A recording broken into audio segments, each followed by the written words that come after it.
자, 여러분들 우리 지난 시간까지 이 유동자산의 당좌자산 안에 들어가는 제일 첫 번째 항목, 현금 및 현금성 자산을 배우셨죠.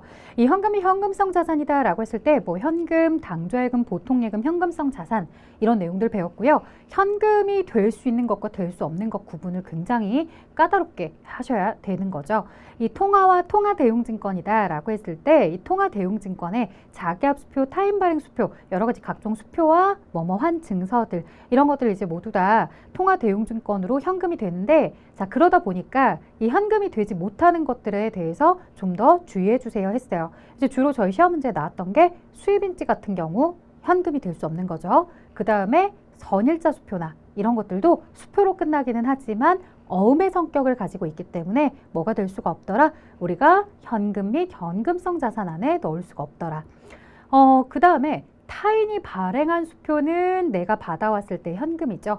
반대로 이제 내가 수표를 발행해서 지급하면 당좌예금인데, 이 당좌예금은 이제 수표를 발행해서 결제가 이루어진다라는 특징이 있고, 또 하나 당좌예금은 내가 입금시킨 것보다 더 많은 돈, 서로 마이너스 한도, 약정한 부분 한도 안에서는 추가로 더 인출이 가능한데요. 이 마이너스 사용액, 이 사용액을 우리는 당좌 차월이라고 부르고 그에 대해서 단기 차입금 계정을 쓰고 있다라는 거, 이런 거 좀 기억해 주세요 라고 했습니다. 자, 그리고 나서 이제 여러분들 바로 두 번째 파트, 단기 투자 자산인데요. 이 유동자산의 당좌 자산이다 라고 하면 현금 및 현금성 자산, 단기 투자 자산, 매출 채권, 기타의 당좌 자산이라고 한다면 이 두 번째인 단기 투자 자산을 이야기하자는 거죠. 자, 들어가 볼게요. 자, 집을 구매하려고 가입했던 예금이 만기가 됐는데 집은 1년 뒤에 살 거래요. 그래서 1년 동안 이 돈을 그냥 두기는 좀 그런데 라고 고민을 하는 거죠.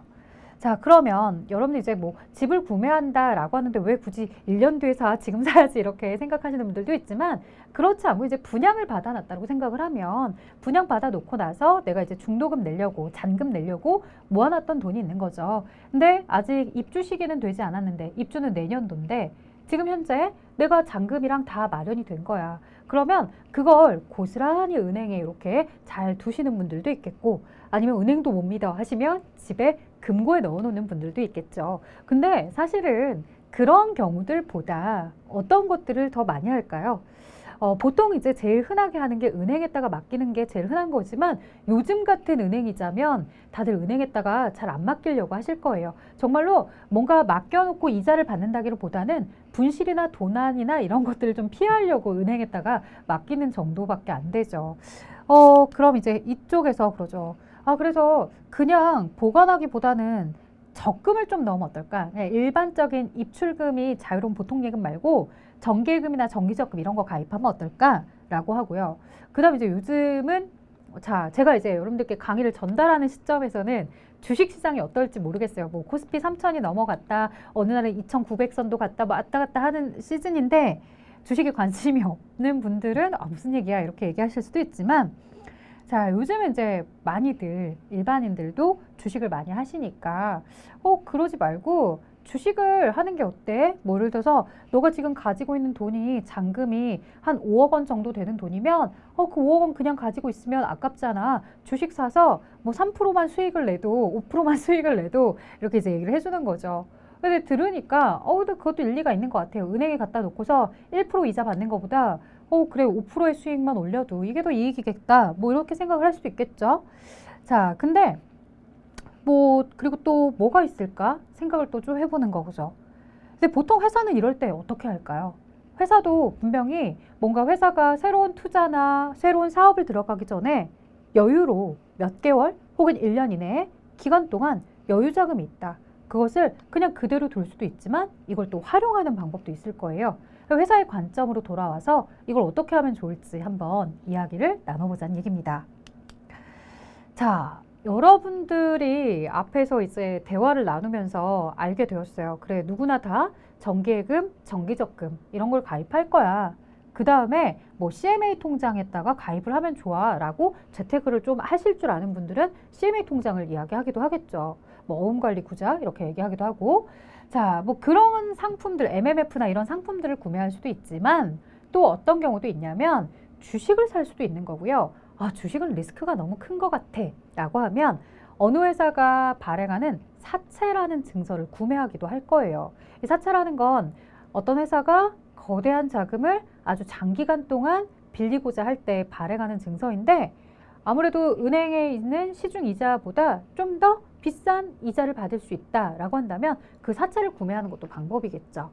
자, 그 다음에 내가 돈을 어떻게 써야지라고 계획하지 않았지만 누군가 나에게 와서 돈을 빌려주면 안 될까? 나 돈 좀 빌려줘 라고 하는 거죠.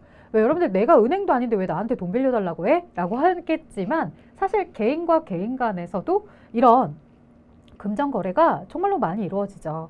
그래서 금전거래가 이루어질 때 공짜로 빌려주면 안 돼요. 공짜로 빌려주지 않고 뭐를 받기로, 이자를 받기로 하고서 빌려주겠죠. 그러면 이자도 하다못해 은행에 갖다 놓으면 내가 받을 수 있는 이자가 있으니까 그 친구한테 빌려줄 때 나 이자 비싼데 그래도 나한테 빌려갈래? 나 이자 7% 받을 거야. 뭐 이렇게 얘기하는 거죠. 그러면 오케이 하면 서로 돈 빌려주고 아주 고가의 이자를 받을 수도 있겠죠. 역시나 이것도 뭐예요? 여유자금을 활용하는 방법이에요. 회사도 이렇게 여유자금을 활용하는 방법으로요. 개인들과 마찬가지로 무언가 정기예금, 정기적금과 같은 단기 금융상품을 우리가 구매하기도 하고요. 주식이나 사채를 좀 단기간 내에 사고팔고 하려고 취득하기도 하고요. 그 다음에 누군가에게 내가 이 돈이 필요한 시점 전에 회수할 수 있게끔 1년 이내에 여유자금을 빌려주는 행위를 하기도 하죠. 이런 행위들이 모두 다 여유자금을 활용하는 것으로서요. 단기 투자자산으로 들어갑니다. 자, 유가증권이다 라고 하는 개념부터 이제 시작을 하는데 유가증권은 뭐냐면 저 위에 제목도 있지만 단기 매매 증권에 대한 내용부터 시작하려고 해요. 자, 우리가 앞에서 단기 투자자산이다 그러면 단기 매매 증권, 단기 금융상품, 단기 대여금 있다는 거잖아요. 이 중에 단기 매매 증권의 내용이 좀 덩어리가 커요. 그래서 이 덩어리를 먼저 배우고 나중에 마무리로 이 나머지 두 가지도 같이 배워보려고 합니다. 자, 단기 매매 증권은 도대체 무엇을 가지고 단기 매매 증권이냐라고 했을 때 바로 유가증권을 가지고서 우리가 회계 처리를 할 때 단기 매매 증권이다라고 하는데요. 자, 그렇다고 오해하시면 안 되는 거. 모든 유가증권이 다 단기 매매 증권이 되는 것은 아닙니다. 분명히 거기에도 기준점이 있는데요. 자, 유가증권은 재산권을 나타내는 증권이에요. 증서. 실물이 발행된 경우도 있고요. 그다음 유가증권 명부에 누가 주인이더라 이렇게 명부만 등록이 되는 경우도 있습니다. 이런 유가증권은요. 크게 두 가지 종류가 되고요. 하나는 주식과 같은 지분증권, 또 하나는 사채, 국채, 공채와 관련된 채무증권으로 나누고 있습니다. 여러분 왜 우리 텔레비전 이런 데서 보시면 너무 옛날 사람인가 텔레비전? TV나 이런 데서 보시면 드라마 이런 데 보잖아요. 그러면 우리 대표가 지분이 몇 프로야, 우리 이사는 몇 프로의 지분을 가지고 있어, 이런 얘기 하잖아요. 주식을 얼마나 가지고 있는지를 얘기하는 거죠. 그런 것들 이제 지분증권으로 보시면 되겠고, 자, 앞에서 회사가 장기간 동안 거대한 자금을 빌리고 싶을 때 발행하는 증서, 회사채다라고 해서 사채라고 하죠. 보통 사채하면 여러분들 머릿속에 어떤 이미지가 그려지는지 모르겠지만 이렇게 좀 험상궂게 아주 엄격 근엄 이런 뭔가 검은색 양복이 떠오르고 이런 것들도 있을 테지만 사실 그 사채랑은 달라요. 그건 개인 사채죠. 자, 우리가 여기서 이야기하고자 하는 건 개인 사채가 아니라 회사채예요. 회사채. 그래서 회사가 발행하는 사채. 그 다음에 이제 국채라는 나라가 발행하는 거죠. 나라도 돈이 부족하면 이렇게 국채라는 걸 발행해서 돈을 조달하기도 합니다. 그래서 우리나라 국채 비율이 얼마다, 빚이 얼마다 이렇게 얘기하는 게 바로 이런 이야기도 될 수 있겠죠. 자, 그 다음에 이제 공채는 지방자치단체가 발행하는 채권 이렇게 생각하시면 됩니다. 이런 채자로 끝나는 사채, 국채, 공채들을 모두 채무증권이라고 하고요. 지분증권이 됐든 채무증권이 됐든 우리가 단기 매매 증권으로 처리를 하는 건 사실 지분증권을 사서 단기 매매 증권 아니고요. 채무증권을 사서 단기 매매 증권이 아니에요. 이 지분증권과 채무증권을 어떤 조건으로 사는지에 따라서 명칭이 달라지고요. 자, 유가증권은 채무증권을 취득한 후에, 자, 유가증권 중에서도 채무증권은 취득한 후에 만기보유증권, 단기매매증권, 그리고 매도가능증권 중에 하나로 분류합니다. 라고 이렇게 이야기하죠. 근데 사실요, 여기에 좀 함정이 있어요. 뭐냐면 우리 일반 기업회계 기준서는요, 이 표현이 빠져 있어요. 에듀윌 유료 회원만의 남다른 서비스.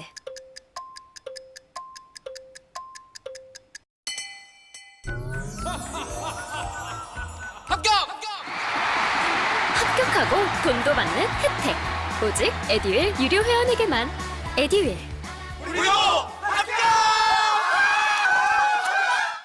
그러면 어떻게 되어 있냐면 그냥 유가증권은 취득한 후에 만기 보유증권, 단기 매매증권, 매도 가능 증권 중에 하나로 분류한다.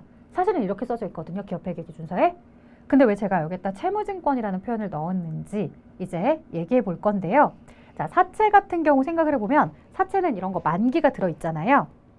그래서 우리가 뒤에서 이제 얘기할 때 만기 보유증권, 단기 매매증권, 매도 가능 증권으로 분류가 가능합니다. 라고 얘기할 거고, 지분증권은 단기 매매증권, 매도 가능 증권, 지분법 적용 투자 주식이 있습니다. 라고 이렇게 얘기를 할 거예요. 그래서 여러분들이 유가증권이다 라고 하면 여기에 뭐도 와야 된다고 생각하시냐면 지분법 적용 투자 주식도 와야 되는 거 아니에요? 지분증권으로 우리가 취득하게 되면 단기 매매, 매도 가능 지분법 적용 투자 주식으로 갈 수 있으니까 그렇게 돼야 되는 거 아닙니까? 라고 하시지만 지분증권은 애초에 취득할 때부터의 이런 의도나 이런 것들이 다르기 때문에 우리가 이제 유가증권을 취득했다라고 하면 일반적으로는 기업회계 기준서에 만기 보유, 단기 매매, 그리고 매도 가능 증권으로 분류하고 지분법은 따로 지분법에 대한 회계 처리 내용에서 서술을 따로 하고 계십니다. 그래서 기업회계 기준서대로 문장을 만들어서 출제를 만약에 출제자들을 하시면 그냥 유가증권은 만기 보유, 단기 매매, 매도 가능 증권 중에 하나로 분류한다. 이렇게만 문제가 출제가 될 수도 있어요. 그런 문제를 보시고서 채무증권이라는 단어가 빠졌잖아. 이거 오답이야. 라고 하시면 안 돼요. 그것도 기준서에 써져 있는 맞는 표현이니까 여러분들이 오해하지 않으셨으면 하고요. 자, 저는 이해가 쉽도록 쓴 것뿐입니다. 자, 그러면 아직 난 잘 모르겠어. 무슨 내용인지 좀 더 봐야겠어 라고 생각하실 거예요. 자, 앞에서 채무증권을 취득했을 때 단기 매매, 매도 가능, 만기 보유 이렇게 분류한다고 했잖아요. 요 순서를 잘 따라가시면 여러분들이 좀 더 수월할 것 같습니다. 자, 제일 첫 번째 사채를 구매했다라는 내용부터 나옵니다. 자, 이 사채를 구매했다라는 내용을 그냥 여러분들이 쉽게 뭐 채무증권을 취득했다 이렇게 판단하셔도 좋습니다. 자, 사채를 구매하고 나서요. 그 다음에 이제 스스로에게 질문을 합니다. 내 회사가 나 스스로에게 질문을 하죠. 이 유가증권을 만기까지 보유할 의도가 있습니까? 라고 물어보죠. 아무래도 채무증권, 사채이다 보니까 사채라는 건 언제까지 돈을 갚을게 라고 하는 이 만기가 있거든요. 그 만기가 예를 들어서 뭐 2024년 12월 31일 만기이다 라고 하면 이 날짜까지 너 가지고 있을 거야? 라고 물어보는 거예요.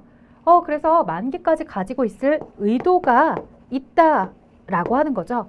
자, 근데 이 사채를 구매했을 때 만기까지 가지고 갈 의도 이런 것도 있겠지만 뭐도 있어야 되냐면요. 나는 만기까지 가져가고 싶어. 근데 내가 중간에 돈이 부족하거나 우리 회사가 굉장히 열악해. 그래서 중간에 돈 필요하면 얼른 팔아버릴 수도 있어. 즉, 의도는 있지만 능력은 없으면 곤란하겠죠. 그래서 의도도 있고 능력도 있어야 돼요. 자, 이렇게 만기까지 보유할 의도와 능력이 다 있다. 예스 하면은 만기 보유 증권이 되는 거예요. 근데 이 의도와 능력에 대해서 물었는데 만기 보유 증권으로 분류가 됐대요. 즉, 의도가 사라졌거나 능력이 없는 상태인 거죠. 자, 그러면 두 번째 질문을 합니다. 혹시 그 유가증권 그냥 잠깐 가지고 있는 거야? 잠깐 가지고 있다 팔면서 거기서 시세 차익을 얻으려고 하는 거니? 라고 물어보죠. 그래서 그게 바로 단기간 내에 매매 차익을 목적으로 하고 있습니까? 라고 물어보는 거고, 단기간 내에 매매 차익을 목적으로 가지고 있어도 내가 팔고 싶은데 아무도 안 사가. 그럼 또 곤란하겠죠? 그래서 시장성이 충분히 있어서 시장에서 잘 거래가 되고 있니? 라고 물어봐요. 자, 이렇게 단기간 내에 매매 차익으로 시장성 있는 유가증권을 취득한 거다 라고 하면 단기 매매 증권이라고 불러줄 거예요. 자, 근데 그렇게도 아니래요. 단기간 내에 매매 차익도 아니고 만기까지 보유할 의도나 능력이 있는 것도 아니래요. 그럼 이도저도 아닐 때는 뭐라고 부르느냐? 바로 매도 가능 증권이라고 부릅니다. 자, 이런 흐름대로 이렇게 쭉 이야기해봤고요. 이걸 좀 정리해서 교재에 넣어두었습니다. 자, 단기 매매 증권, 매도 가능 증권, 만기 보유 증권, 지분법 적용 투자 주식 있는데요. 제일 첫 번째 단기 매매 증권, 우리가 지금 단기 투자 자산에서 보고 있는 내용이고요. 단기간 내에 매매 차익을 목적으로 한다고 했습니다. 자, 그리고 매수와 매도가 적극적. 내가 언제든 살 수 있고 내가 언제든 갖다 팔 수 있고 이렇게 적극적이고 빈번하게 이루어지면 단기 매매 증권이 되고요. 자, 우리 단기 매매 증권으로도 분류하지 않고 만기까지 보유할 의도와 능력도 없어서 만기 보유 증권으로도 분류할 수 없을 때 맨 마지막에 선택한 건 매도 가능 증권이었죠. 자, 그 다음에 만기가 확정된 채무 증권으로서 상환 금액이 확정이 되었거나 확정이 가능한 채무 증권을 자, 여기 만기까지 보유할 의도도 있어야 되고요. 거기에 능력까지 갖추고 있다면 만기 보유 증권이에요. 자, 여기서 문장을 이렇게 만들 수도 있어요. 단기 매매 증권으로도 매도 가능 증권으로도 분류할 수 없는 채무 증권은 만기 보유 증권이다. 이렇게 얘기할 수도 있지만 사실 이렇게 문장을 꾸미면 틀려요. 왜냐? 만기 보유 증권은 그러한 조건으로 만기 보유 증권을 만드는 게 아니라 지금 여기 써져 있는 대로 만기까지 보유할 의도와 능력이 있을 때 만기 보유 증권이다 라고 하는 거지 이도 아니고 저도 아니면 만기 보유 증권 이건 아니에요. 자, 지분법 적용 투자 주식은 사실 유가증권과 관련한 파트가 아니라 따로 나오긴 하지만 어쨌든 그 유가증권을 취득하고 나서 분류를 하는 거니까 저희가 이제 여기서 같이 언급을 할 건데요. 지분법을 적용하게 되는 투자 주식을 얘기하는 거죠. 자, 이 주식은 애초에 내가 취득할 때부터 의도가 있어요. 의도가 뭐냐면 나 그 회사를 지배할 거야 라고 하는 거예요. 나 그 회사 경영할 거고 내 마음대로 할 거야 라고 하면서 그 회사를 지배하기 위해서 그 회사를 운영하고 경영하기 위해서 그 회사의 주식을 야금야금 사 모은 거죠. 혹은 한 번에 덜컥 이렇게 사버린 거예요. 그러면 어느 정도 사야 그 회사를 내가 지배한다라고 볼 수 있느냐, 그 회사에 중대한 영향력을 행사한다라고 볼 수 있느냐라고 하면 그 회사 지분의 20%야. 20%를 넘겨서 내가 가지고 있으면 저 그 회사 중대한 영향력 행사하지 않아요 라고 해도 그건 지분법 적용 투자 주식으로 보라고 합니다. 그래서 지분법 적용 투자 주식은 특정 회사를 내가 지배할 목적, 그 회사를 운영하고 경영하고 참견할 목적으로 유가증권을 구매하고요. 자, 소유 회사의 지분을 20% 이상 취득했다라고 하면 내가 그러한 목적이 없어요 라고 해도 나는 그것을 지분법 적용 투자 주식으로 이렇게 부르셔야 됩니다. 자, 그 다음 갈게요. 유가증권 종류에 따른 평가 내용이 나오고 있습니다. 자, 일단 단기 매매 증권과 매도 가능 증권은 주식에 해당하는 지분증권도 그 다음 사채에 해당하는 채무증권도 모두 다 단기 매매 증권도 될 수 있고 매도 가능 증권도 될 수 있습니다. 하지만 만기 보유 증권은 항상 만기가 있어야 돼요. 근데 주식에는 만기가 없거든요. 그래서 만기 보유 증권이 될 수 있는 건 채무증권만 가능하고요. 지분법 적용 투자 주식이다 라고 하는 부분에 대해서는 지분증권, 즉 주식만 지분법 적용 투자 주식이 될 수 있는 거죠. 자, 이들을 가지고서 이제 내가 취득하는 이야기도 해봐야 되겠고요. 이 취득한 자산을 보유하면서 가치의 변화가 생기면 결산을 하면서 재무제표에 새롭게 평가된 가격으로 업데이트를 해서 가격을 보고해 주게 될 텐데 그럼 평가에 대한 내용도 같이 다뤄봐야 될 거고요. 마지막, 그렇게 보유하고 있던 유가증권을 처분했을 땐 어떻게 회계 처리를 하는지를 알아봐야 되거든요. 자, 일단 취득에 대해서는 이 표 다음에 좀 더 자세하게 볼 건데요. 평가에 대한 내용을 표 안에 넣어놨습니다. 우리가 단기 매매 증권과 매도 가능 증권은 서로 지분증권, 채무증권 모두 다 된다라는 공통점이 있기 때문에도 같이 물어보지만 그보다 이렇게 둘 다 공통점이 공정가치, 즉 현재 거래되고 있는 시가에 맞춰서 마지막 장부를 작성할 때 업데이트를 시켜줘야 되는, 즉 12월 31일 날 우리가 결산할 때 그 자산의 가치를 판단할 때 공정가치로 평가해서 가격을 업데이트 시켜야 된다는 이런 공통점이 있습니다. 그럼 만기보유증권이나 지분법 적용 투자 주식은 어떠냐? 시가가 얼마가 가는지는 중요하지 않다. 우리에게는 이 사채와 같은 사채 계산하는 방식으로서 상대방 입장에서는 이렇게 삼각후 원가법이라는 유효이자율 계산을 하는 삼각후 원가법 계산을 통해서 만기보유증권의 가격을 장부 안에서 정리해 가는 것이다. 지분법 적용 투자 주식은 별도로 지분법이라는 방식에 의해서 장부에 그 유가증권에 대해서 기록을 해주는 거다. 자, 그러면 공정가치 평가할 수 있는 단기 매매증권과 매도가능증권, 이 부분은 여러분들이 좀 기억을 하셔야 된다고 했잖아요. 자, 나머지 부분들은 잘 몰라도 되는데 단기 매매증권, 매도가능증권을 좀 얘기해보면 단기 매매증권에 대해서 공정가치로 평가했을 때 내가 취득했던 가격보다 시가가 더 올라갔다. 그러면 시가가 더 올라간 만큼 이익이 발생하겠고, 반대로 시가가 떨어지면 손실이 발생하겠죠. 자, 처분하지 않았어요. 지금 현재 평가 상태에서 손실과 이익이 발생할 수 있다고요. 자, 그러면 단기 매매증권 평가 이익이나 평가 손실에 대해서 우리가 인식을 하면서 이 부분은 영업의 수익이나 영업의 비용으로 처리를 하죠. 자, 보통 회사가 내가 가지고 있던 자산에 대해서 이익이 나왔다 그러면 수익, 내가 가지고 있던 자산에 대해서 감소했다 그래서 손실이 나오면 비용, 이렇게 이제 보는데 아주 특이한 내용이 있습니다. 뭐냐? 이 매도가능증권이요. 매도가능증권 같은 경우는 평가 이익이나 손실에 대해서 손익계산서에 곧바로 수익 비용 넣지 않아요. 왜냐? 이 경우는 단기간 내에 매매 차익을 하지 않기 때문에 이 손익에 대한 실현이 당장 올해 이루어지지 않을 수도 있어요. 얘 같은 경우는 평가하고 나서 곧바로 그 다음 연도에 처분을 하거나 그럴 가능성이 매우 높기 때문에 우리가 이 부분에 대해서는 그냥 영업의 수익이다, 영업의 비용이다 바로바로 인식하도록 하지만 매도가능증권은 장기간 보유할 수 있기 때문에 그 장기간 보유하면서의 또 변화들이 계속해서 있을 수 있다는 거죠. 그래서 당장 올해에 가격이 올랐다, 떨어졌다 하더라도 그 부분을 분명히 장부에다 반영은 해주지만 그것을 손익에 반영하지는 않습니다. 즉 당장 뭐 떨어졌다고 해서 비용 처리하고 당장 올라갔다고 해서 수익 처리하고 그렇게 하지 않는다는 거예요. 이 부분들은 모두 자본의 기타 포괄손익 누계액이다라고 해서 자본 쪽으로 반영하도록 하고 있습니다. 자, 그 다음에 손상차손. 손상차손이라는 건 뭐냐면 갑작스럽게 가치가 확 떨어지는 거예요.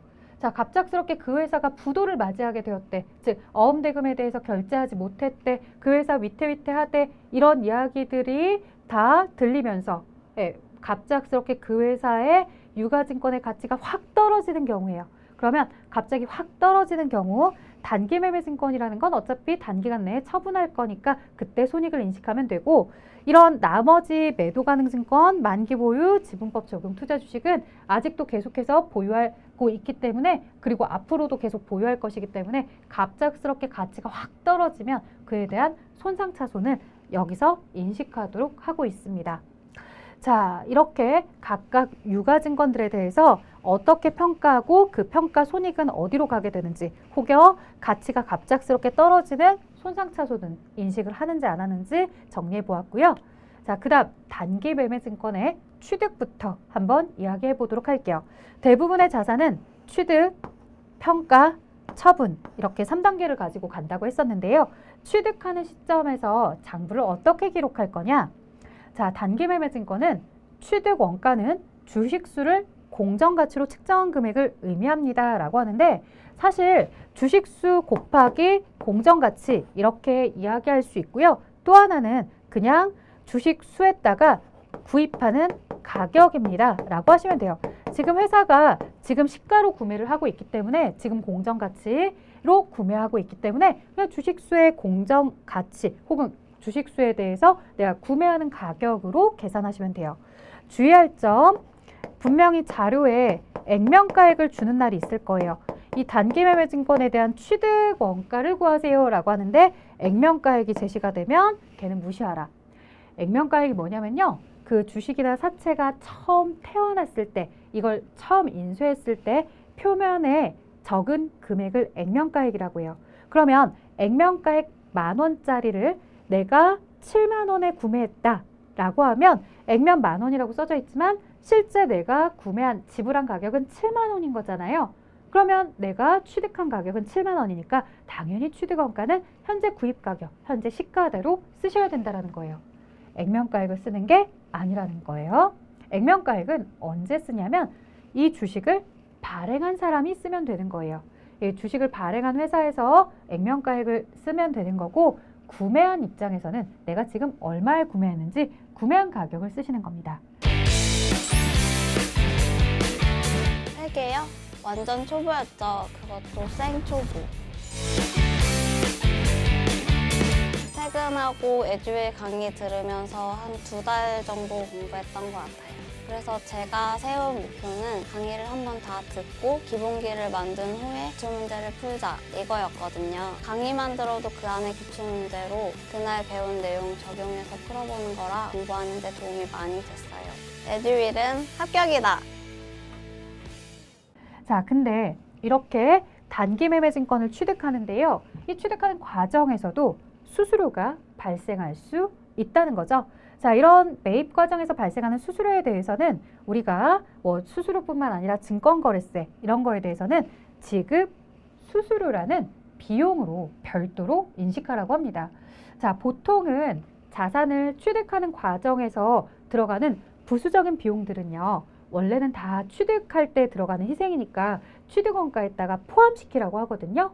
근데 단기 매매 증권만큼은 조금 특이한 거예요. 단기 매매 증권은 매입할 때 들어가는 수수료에 대해서 어차피 조만간 그 유가증권 처분하면서 그 수수료 냈던 것도 또 손실로 들어가게 될 건데 뭐라 그렇게 따로따로 해. 그냥 구매하자마자 수수료 있으면 별도로 비용 처리해. 이렇게 얘기해 버리는 거죠. 그래서 단기 매매 증권만큼은 취득할 때 수수료 그 부분에 대해서 곧바로 비용 처리해도 된다. 어차피 곧 처분할 거기 때문에 거기에서 처분 손익으로 들어가는 내용 수수료를 따로 하든 같이 하든 결론적으로는 다 똑같을 것이다. 그러니까 취득할 때 수수료에 대해서 바로바로 비용 처리하도록 회계 처리하는 방식을 따라라 라고 하는 거예요.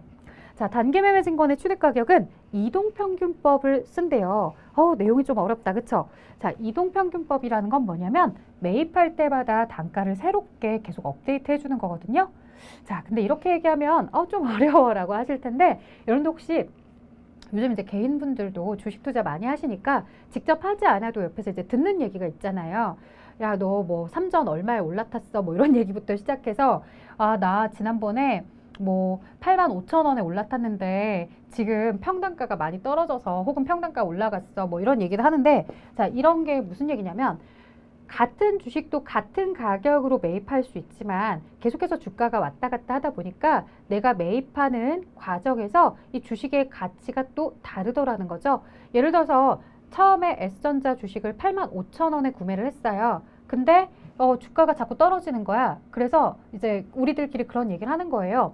야, 평단가를 좀 낮춰야겠어. 희석 좀 시켜봐. 물 좀 타. 뭐 이렇게 얘기를 해요. 너무 어려운 얘기인가? 네, 그런 이야기를 하면서 어떻게 하냐면 좀 저렴한 가격대에서 하나를 더 구매를 하라는 거거든요. 자, 예를 들어서 내가 85,000원짜리 하나를 샀어요, 여러분들. 그 다음에 81,000원이 된 시점이 된 거예요. 그래서 재빨리 81,000원에 또 한 주를 샀어요. 그럼 이제 내가 가지고 있는 전체 주식은 얼마만큼 내가 돈을 지불하고 산 거다? 16만 6천원. 자, 그들에 대해서 내가 가지고 있는 건 주식수 2개잖아요. 2개로 나누면 단가가 얼마가 돼요? 평균 단가가 83,000원이 되는 거죠. 이런 식으로 이런 단기 매매 증권들은 새롭게 취득을 할 때마다 새로운 가격이 들어올 때마다 평단가를 계속해서 조정하게 됩니다. 그런 것들을 이제 이동평균법으로 보는 거고요. 그럼 이제 84,000원에도 사고 81,000원에도 샀던 친구 이렇게 주식 2개 가지고 있잖아요. 하나에 83,000원의 평균 가격이 왔잖아. 이제 얼마 이상만 받으면 이익인 거예요. 83,000원 넘어갔을 때 팔면 이익인 거죠. 84,000원도 아니고 81,000원도 아니고 평균 단가로 계산한 거. 그걸로 그 이상 가격만 받으면 이익을 본다라고 이야기를 해주는 거죠.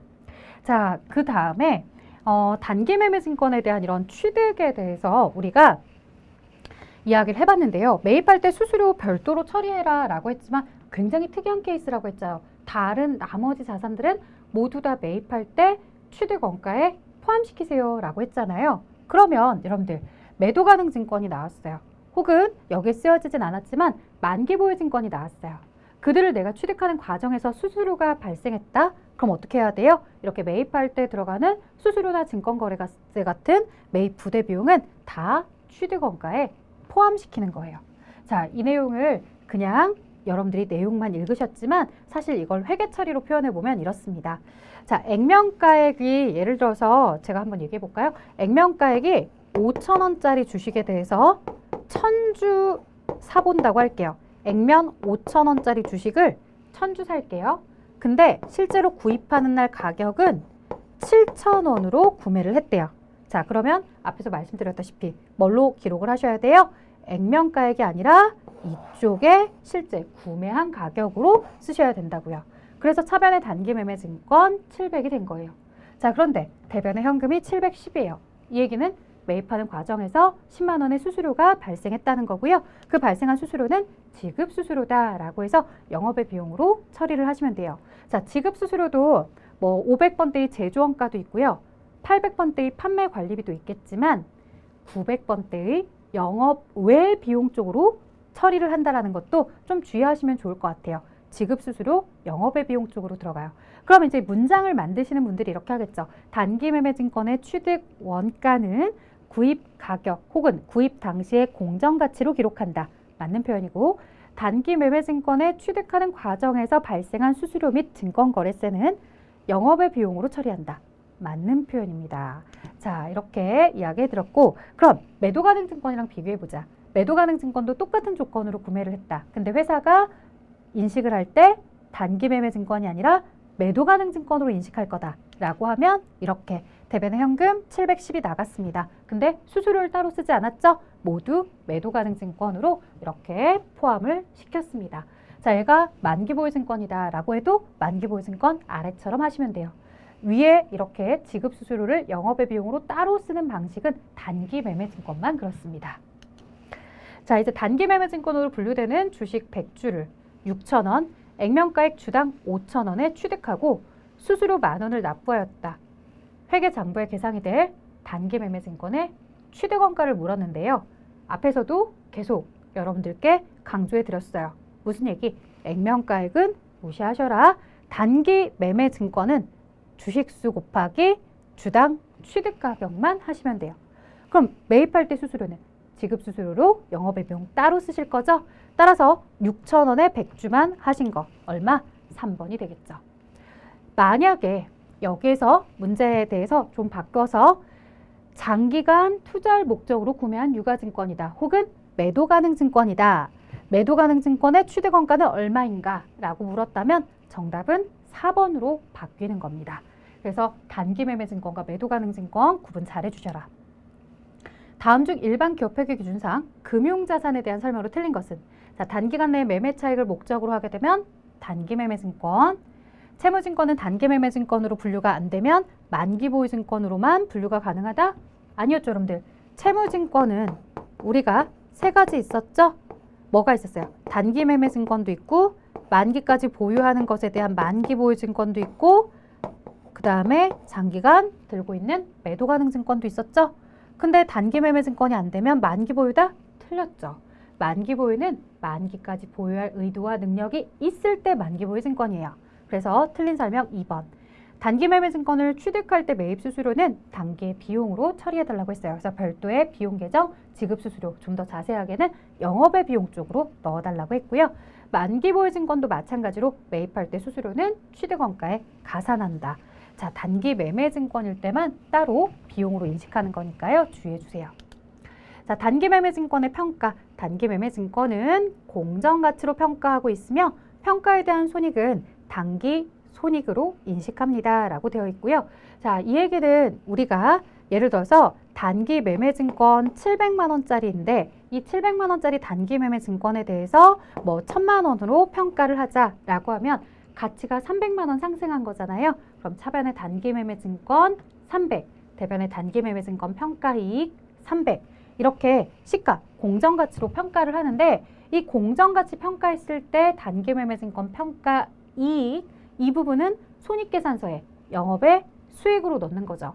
자, 반면 700만 원짜리를 뭐 예를 들어서 500만 원에 공정가치로 평가를 하자. 그러면 이 경우에는 단기매매증권 평가손실 200 이렇게 처리하시면 되겠죠. 자, 이걸 우리가 손익계산서, IS, 손익계산서에 영업의 수익, 영업의 비용으로 넣어달라는 얘기. 자, 그럼 이렇게 평가했던 자산에 대해서 나중에 처분을 한다. 자, 예를 들어 1,000만 원으로 기록했던 자산을 1,100만 원을 받고 팔면 100만 원의 처분 이익을 기록하시는 거고요. 그렇지 않고 900만 원에 팔았다라고 한다면 1,000만 원짜리를 900 받고 팔았으면 100만 원의 손실이 발생하겠죠. 자, 처분을 하는 과정에서의 처분 이익은 영업의 수익, 처분하는 과정에서의 영업의 비용, 처분 손실은 영업의 비용 이렇게 봅니다. 자, 그 다음에 매도 가능 증권도 처분을 할 때 장부에 기록된 가격과 비교해서 내가 많은 돈을 받고 처분하면 처분 이익, 영업의 수익, 처분 손실이 발생하면 영업의 비용으로 처리하는 것 똑같아요. 자, 근데 이 표를 작성한 이유 알겠죠? 세 가지는 다 똑같은데 누구 하나 다르다? 바로 이 부분이요. 매도 가능 증권에 대해서 공정가치로 평가를 하는 건 동일해요. 그래서 700짜리가 1,000만 원이 돼서 300만큼의 평가 이익이다 라고 하는 거 똑같이 인식을 해요. 다만 그 평가 이익은 손익계산서로 들어가는 것이 아니라 어디로 들어간다? 자본의 기타 포괄손익 누계액으로 들어가더라는 거죠. 700짜리가 500으로 200에 대해서 평가 손실을 인식하게 되면 영업의 비용이 아니라 기타 포괄손익 누계액의 차감 형태로 들어간다는 얘기예요. 자, 그래서 예를 들어서 제가 얘기를 해드렸는데 요걸 이제 회계 처리로 바로 보고 갈게요. 700짜리가 1,000만 원이 되었다. 그러면 차변의 단기매매증권의 가치가 300이 상승했다. 대변의 평가이익 300만큼 영업의 수익을 인식하시는 거고요. 자, 반대로 이제 매도 가능 증권이다 라고 한다면 매도 가능 증권에 대해서도 700짜리가 1,000만 원이 되어서 똑같이 공정가치로 평가는 해줘요. 그래서 공정가치로 두 가지 다 평가를 하기 때문에 자산은 똑같이 300씩 증가를 합니다. 다만 대변의 평가 손익에 대해서 인식을 할 때 단기매매증권 평가이익은 손익계산서 쪽으로 흘러가지만 매도 가능 증권의 평가이익은 기타 포괄손익 누계액으로 자본 쪽으로 흘러가게 될 것이다. 자, 내용 볼게요. 다음 일반 기업회계 기준에 의한 유가증권 관련 개정 중에서 단기 손익에 영향을 미치지 않는 것, 즉 손익계산서에 수익이나 비용으로 넣지 않는 것은 매도 가능 증권에 대한 평가 손실이나 평가 이익은 자본의 기타 포괄손익 누계. 자, 다음 내용은 주식회사 대안의 단기 매매증권에 대한 결산일 현재 내역이다. 단기 매매증권과 관련한 결산일 회계 처리의 누락이 재무제표에 미치는 영향으로 옳은 것은 이렇게 물어봤어요. 자, 그러면 지금 민국과 진주가 있을 때 여기서 우리가 단기 매매 증권과 관련한 결산의 회계 처리를 누락시켰대요. 그러면 결산 때 어떻게 회계 처리를 해야 돼요? 지금 민국 같은 경우에는 1,000만 원짜리가 1,200으로 200에 상승한 부분을 평가 이익으로 인식해야 되고요. 진주 같은 경우에는 600만 원이 450으로 떨어졌기 때문에 150이 이렇게 감소해야 되는 상황이죠. 그러면 똑같은 단기 매매 증권에 대해서니까 민국의 플러스 200, 진주의 마이너스 150이 단기 매매 증권에 대해서 결론을 얘기하면 50만큼 상승한 상황. 이 50의 상승은 단기 매매 증권의 자산의 증가도 되고요. 그리고 이와 관련해서 단기 매매 증권에 대해서 뭐도 돼야 되겠어요? 평가 이익도 돼야 되겠죠. 자, 그러면 올바른 설명을 이야기하고 있어요. 우리가 단기 매매 증권과 관련해서 회계 처리를 차변에 단기 매매 증권 50 이렇게 상승시키고 대변에 손익계산서의 영업의 수익인 평가 이익도 50을 인식해야 되는 상황이었다. 근데 여기서 인식을 안 했다. 그러니까 자산도 아직 증가되지 못한 상태로 과소계상이 되었을 것이며 평가 이익을 인식하지 못한 상태이기 때문에 손익계산서의 영업의 수익도 현재 과소계상인 상태일 것이다 라고 봐주셔야 됩니다. 자, 그러면 이렇게 손익계산서에 단기 매매증권 평가 이익을 기록하지 않아서 과소계상이 된 상태는 나중에 얘가 어디로 반영이 되겠어요? 단기 순이익으로도 반영이 되겠죠? 단기 순이익도 수익을 인식하지 않은 만큼 과소계상이 될 거고요. 그 당기순이익은 나중에 자본의 이익잉여금 쪽으로 들어가서 표시가 된다고 했죠. 그러면 당기순이익이 줄어든 만큼 이익잉여금도 줄어들게 될 거고요. 이익잉여금이 줄어든 만큼 전체 자본의 합계도 그만큼 과소계상이 되어 있을 겁니다. 그래서 정답은 4번에 자본이 과소계상이 된다라고 하는 얘기죠. 앞에서 저희가 회계 처리하는 내용 배울 때 이 창업 초기의 재무상태표 보여드리고 그 다음 올해 연말에 재무상태표를 보여드렸어요. 그리고 손익계산서 상에 수익에서 비용을 차감한 나머지 이익이 재무상태표 자본에 들어가서 이익잉여금 쪽으로 들어가서 반영이 되는 겁니다 라고 알려드렸죠. 그러니 수익에 대해서 지금 인식하지 못해서 과소계상된 것이 당기순이익도 같이 과소계상이 되었을 것이며 당기순이익이 과소계상된 만큼 이익잉여금도 과소계상이 되었을 테니 전체적인 자본도 현재 과소계상일 것이다. 자산을 인식하지 못한 만큼 자산의 과소계상이 이루어지는 것처럼 오른쪽 자본 쪽도 그만큼 과소계상이 되는 거다라고 대답을 해주실 수 있겠죠.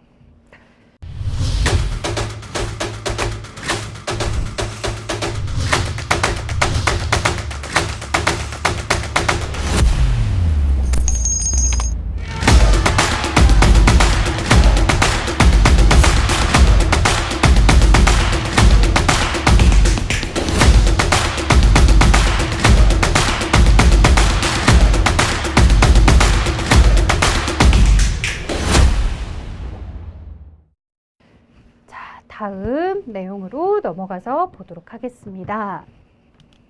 자, 다음 내용은 주식회사 한결의 단기매매증권에 대해서 결산 시 단기매매증권에 대한 평가 손익을 물어보고 있고요. 자, 여기 취득가격, 장부가격, 기말 평가가격인데 보시다시피 X1년도 10월 1일에 취득을 했지만 그해 결산에서 평가를 통해서 장부금액이 새롭게 이 가격으로 업데이트가 되었습니다. 자, 그러면 1,500에서 1,700으로 다음 결산에도 우리가 업데이트를 해주셔야 되니까요. 200만 원이 상승했고요.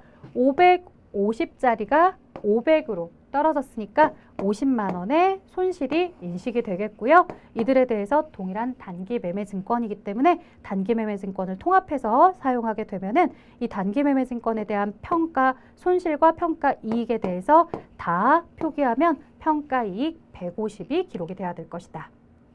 자, 이렇게 단기매매증권이라는 동일한 계정 과목 안에서는 평가이익과 평가손실을 우리가 순액으로 해서 하나의 결론만 내도록 합니다. 그래서 우리가 가지고 있는 단기매매증권 하나는 이익도 있고 하나는 손실도 있지만 이걸 다 일일이 하나하나씩 개별적으로 이야기해 주는 게 아니라 다 모두 다 통합해서 내가 가지고 있는 전체 단기매매증권이 얼마인지는 재무상태표에 전체적으로 단기매매증권에 이익이 났는지 손실이 났는지에 대한 평가이익이나 손실은 하나로 통합해서 손익계산서 쪽에 이렇게 표기하는 거죠. 자, 다음은 단기 매매 차익을 목적으로 보유하고 있는 단기 매매증권에 대한 내용. 12월 30일 결산 시점에 평가 손익을 계산하면 얼마입니까? 라고 물어봤고요. 자, X 1년이 아니라 17년, 2017년, 2018년 이렇게 되어서 계속해서 넘어오고 있네요. 자, 만주를 액면가액 중요하지 않아요. 1,000원씩 현금 취득했어요. 그러면 1,000만 원짜리 취득한 거고 자, 이들에 대해서 공정가치 950으로 평가를 했어요. 그러면 공정가치에 맞춰서 950원짜리가 만주 있다 라고 해서 950만 원짜리를 가지게 된 거죠. 처음에 1000에서 950으로 50의 평가 손실이 있었겠지만 뭐 그렇게 중요한 내용은 아니에요. 현재 장부에 얼마가 있는지가 중요해요. 자, 그리고 나서 다시 또 우리가 공정가치로 평가를 하게 됩니다. 1,100원으로 평가를 하게 될 텐데요. 1,100원으로 평가하는 유가증권 만주. 중간에 뭔가 매각을 하거나 그런 게 없기 때문에 그대로 똑같이 가치는 1,100만 원. 자, 950짜리가 1,100이 되었더라. 플러스 150이 상승했다. 이렇게 볼 수 있겠네요. 자, 플러스 150 단기매매증권 평가이익 150이겠죠. 자, 이렇게 두 가지에 대해서 모두 보셨습니다. 처음에 17년도에 취득했던 부분을 8년도로 가지고 올 때 평가를 이미 했기 때문에 공정가치 평가한 만큼이 장부가액일 것이다. 따라서 마지막 평가할 때 두 차이가 나는 액수에 만주를 곱해주면 950원짜리가 1,100원으로 상승했다라고 해서 평가 이익이 발생하다라고 대답해 주시면 되죠. 자, 그 다음 계속해서 보도록 하겠습니다. 내용이 굉장히 비슷한 것 같지만 이 안에 자료가 계속해서 조금씩 더 추가가 되거나 변화가 조금씩 있죠. 자, 마찬가지로 단기 매매증권 평가 손익을 물어본 건데요. 지금 기초의 장부 가격과 그 다음에 기말 공정 가치가 있어요. 액면 금액은 중요하지 않아요. 얼마에 취득을 했는지 그걸 가지고서 기초의 장부 금액이 변화가 있다는 건 이미 취득한 시점에서 여기로 넘어올 때 평가를 한번 진행을 해서 이제 장부 가격이 이 상태인 내용이에요. 예를 들어서 아까 앞에 문제처럼 얘기하자면 이게 17년도 취득했을 때고요. 그리고 17년도 결산해서 18년도에 그 가격으로 평가한 가격이라고 보시면 되고요. 그 다음 연도에 이제 어떻게 평가를 할 것인지를 보란 얘기예요. 자, 6,000원짜리가 8,000원으로 갔으니까 이제 취득 가격은 됐고요. 8,000원의 가치가 7,000원이 된 거예요. 그러면 마이너스 1,000원씩 손해를 보게 되고요. 이렇게 손해를 보는 건 전체 주식 10주니까요. 실제로 손실은 10,000원이 됩니다. 자, 12,000원짜리가 15,000원으로 주식의 가치가 한 주당 3,000원씩 상승했고요. 3,000원 상승했는데 주식 수가 20주였어요. 자, 그러면 3,000원 상승한 20주와 관련해서는 6만 원인가요? 자, 이 부분에 대해서는 6만 원이 상승했네요. 자, 한쪽은 10,000원이 감소하고 한쪽은 6만 원이 상승했다면 결론적으로는 5만 원만큼의 상승을 인식하시면 되는 거죠. 아, 근데 이게 또 그런 게 있네요. 자, 지금 저는 이걸 주식 수를 다 곱해줬잖아요. 보통은 이렇게 내시는데 이 아래 보기에 대한 내용을 보니까 아, 이게 지금 한 주당 단가를 나타내는 정보가 아니었던 거예요. 이미 이 안에 주식의 숫자가 다 반영이 된 거였네요. 그러면 여기 공정가치가 7,000원으로 평가가 되었다라고 하는 이쪽을 보게 되면요. 사실 여기는 10주에 대해서 한 주당 얼마짜리가 700원짜리가 있습니다. 이렇게 된 거겠고요. 그 다음에 15,000원짜리다 나누기 20주 하면 750원짜리 750원으로 평가가 된 거죠. 자, 사실 이런 내용이었군요. 그래서 가격이 굉장히 지금 저렴하게 나와 있습니다. 오히려 이렇게 나오면 문제가 훨씬 더 수월하죠. 그냥 8,000원이었던 게 7,000원이 되니까 마이너스 1,000원, 12,000원짜리가 15,000원짜리가 되었으니까 플러스 3,000원, 결국에는 2,000원이 플러스 된 상태. 2,000원의 평가 이익을 찾으시면 되니까 2번 정답 금방 나올 수 있겠죠. 자, 우리가 보통 주식의 가격에 대해서 이렇게 액수 단위가 짧으면 보통은 한 주당 가격이라고 생각할 수 있는데 만약 주당 가격이었다면 그래 여기에 이렇게 한 주당 단가 표시를 했어야 될 거예요. 근데 단가 표시가 없으니까 아, 이 주식에 대해서 전체 10주에 대해서 모두 700원씩 평가가 된 거구나. 이렇게 해석을 하고서 모두 문제를 풀었습니다. 자, 이제 주식을 처분해야 될 것 같아요 라고 이야기를 하는데요. 회사가 소유하고 있던 주식 상황 봤나요? 이제 팔 때 된 것 같아요. 매각할 것 같은데 얼마에 매각을 해야 손해를 좀 안 볼까? 라고 한 거예요. 그랬더니 그래도 못 받아도 이 장부에 주당 45,000원이라고 적혀 있던데 45,000원 이상은 받아야 손해를 안 보는 거 아닌가요? 라고 얘기를 하죠. 45,000원 이상일 때 매도합시다 라고 하는 건데 자, 45,000원만 잠깐 넘었다고 해서 그냥 매도하시면 회사 손해볼 수 있대요. 왜?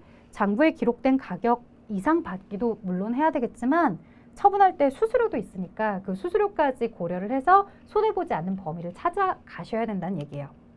자, 처분할 때 처분 수수료 발생하면 어떻게 하냐고요? 그만큼 손실 범위가 커지는 거고요. 이익을 보는 범위는 줄어들게 되는 겁니다. 그래서 별도로 비용 처리하지 않고요. 이 처분 수수료에 대해서는 처분 손실에서 더해서 넣거나 처분 이익을 보는 부분을 줄이거나 이렇게 하도록 하고 있습니다.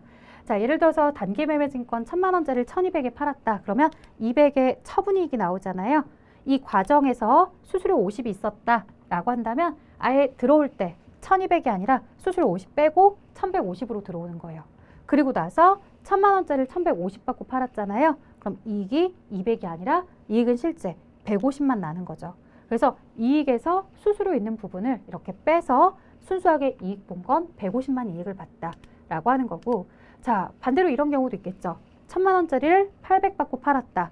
차변에 200이 손해를 보내요.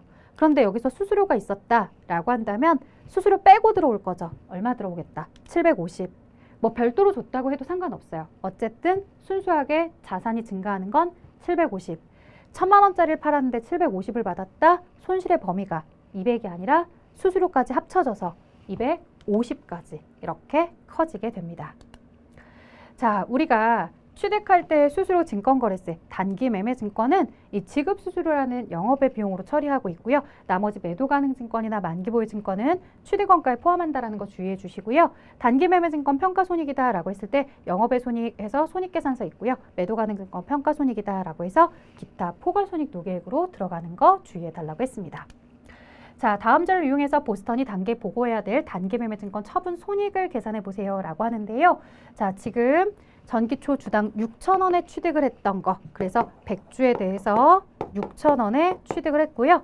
주당 7,500원에 처분을 했는데 문제는 전기에 취득했을 때가 6,000원. 근데 전기 초에 취득하고 나서 전기 말에 공정가액에 맞춰서 우리는 평가를 했기 때문에 이제 이 단기 매매 증권의 실질적 가치는 사실 이 가격인 거죠. 이 가격의 단기 매매 증권을 7,500원에 처분을 했다라는 건 오히려 장부에 기록한 가격보다 저렴하게 파는 거기 때문에요. 400원만큼 손해를 봅니다. 7,900원으로 평가했던 걸 7,500원에 파니까 400원만큼 손해를 보고요. 이렇게 손해보는 주식이 100주이기 때문에 4만 원만큼의 손실이 발생한다라고 해서 정답 1번입니다. 자, 여기에 주의사항 뭐라는 거예요? 취득했던 가격이 아니라 전년도에 취득했던 걸 평가했기 때문에 이 기말 공정가액과 지금 처분 가격을 비교해야 되죠. 자, 단기 대여금. 누군가에게 1년 이내에 빌려주는 내용이고요. 만약에 그 기간이 1년을 넘어가면 장기 대여금이겠죠. 자, 반대로 누군가에게 빌려주면 단기 대여금이라고 했을 때 빌리는 사람은 단기 차입금이라는 부채를 인식해야 됩니다. 자, 단기 금융상품이다 라고 하는 거, 우리 뭐 돈이 여유가 있으면 적금을 붓기도 하고 여러 가지 얘기했었잖아요. 만기가 1년 이내에 금융상품을 이야기하고요. 만기 1년 이내에 정기예금, 정기적금뿐만 아니라 양도성 예금증서나 어음관리계좌를 이야기하죠. 자, 다만 주의하실 점, 만약에 보고기간 종료일로부터 만기를 따졌는데 1년 이내더라 라고 했어요. 그래서 단기 금융상품이다 라고 분류를 하잖아요. 근데 만약 이런 단기 금융상품을 우리가 취득한 시점에서 만기를 바라보는데 취득을 했는데 곧 3개월 이내에 만기가 도래한다. 그럼 얘들은 뭐가 되는 거라고요? 현금성 자산이요. 자, 그래서 우리가 같은 양도성 예금 증서여도요. 만기가 어떻게 구성이 되는지에 따라서 취득일로부터 만기가 3개월 이내면 양도성 예금 증서를 현금성 자산으로 보지만 만약에 만기가 3개월을 초과한다면 단기 금융상품으로 보기도 하는 거죠. 자, 이번 강에서 저희가 당좌 자산의 단기 투자 자산으로 들어와서 배우고 있었고요. 그중에 이제 단기 매매 증권과 관련해서 취득하는 회계 처리, 평가에 대한 회계 처리, 처분에 대한 회계 처리를 배웠어요.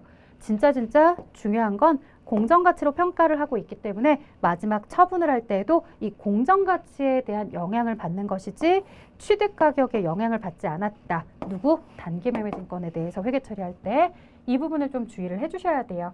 자, 그리고 그 외에 이제 단기 대여금이나 금융상품에 대해서 얘기했는데 사실 금융상품은 그렇게 많이 등장하는 내용은 아니에요. 근데 단기 대여금은 종종 등장할 수 있어요.